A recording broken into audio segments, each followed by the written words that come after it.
Il y a plein de choses qu'il faudrait oser. D'ailleurs, moi, il y a une réplique de Marcel Pagnol qui me plaît beaucoup, qui montre que tout est possible et qui est assez drôle. C'est tout le monde disait que c'était impossible et que ça ne marcherait jamais. Et puis un imbécile est arrivé et il l'a fait. Et c'est vrai que tout est possible à condition d'oser et d'en avoir envie, et puis que ce projet vous corresponde à soi et à ses aspirations.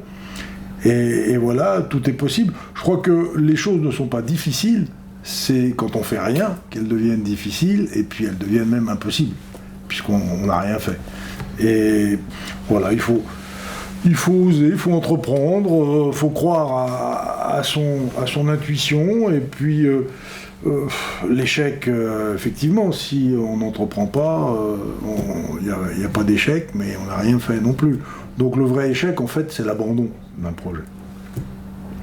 C'est à ce moment-là qu'on peut parler d'échec. Sinon, quand je vois des livres qui ont du succès, paraît-il, qui s'appellent « Indignez-vous », avec moi, à l'indignation, je préfère l'action.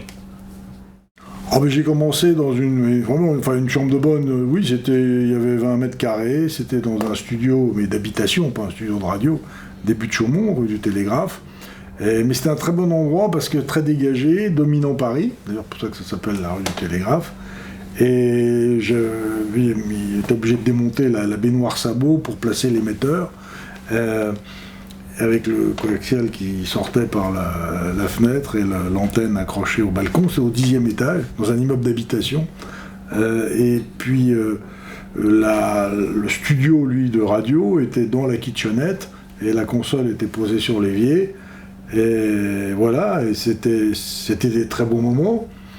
Chaque jour était une nouvelle victoire, parce qu'il fallait, évidemment, la publicité était interdite, hein, au départ pas autorisée, après autorisée, puis la publicité interdite pendant 3 ans, et il fallait donc survivre.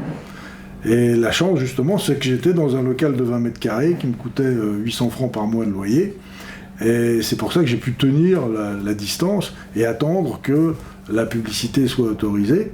Mais ça a permis en même temps que des grands groupes de communication de l'époque, Hachette et autres, n'investissent pas dans la FM, dans les radios libres, puisqu'il n'y avait rien à gagner, étant donné que la publicité était interdite. Donc pendant ce temps-là, j'ai pu construire une audience, et puis le jour où la publicité était autorisée, évidemment, j'étais le premier à en bénéficier, puisque j'étais crédité à l'époque déjà de 500 000 auditeurs sur Paris, avec un premier sondage qui a eu lieu en 84.